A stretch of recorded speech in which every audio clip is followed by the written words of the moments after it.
राम राम सभी लोगों को। मेरी रिक्वेस्ट है कि ये वीडियो एंड तक देखना और इस वीडियो को जितना हो सके शेयर करना। जैसे आप लोगों को पता होगा हमारे देश में क्या चल रहा है, वॉर स्टार्ट हो चुका है।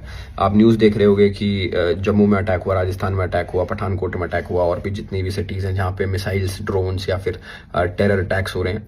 तो मेरी रिक्वेस्ट है सभी लोगों से कि जिन जिन के लोग वहाँ बॉर्डर स्टेट्स में हैं जहाँ पे गोलाबारी हो रही है या फिर जहाँ पे वॉर है, तो प्लीज़ उनसे टच में रहो और हो सके तो उनको अपने पास बुला लो। मतलब जितना डाउनवर्ड से रहेगा, बॉर्डर से दूर रहेगा, उतना बेटर रहेगा।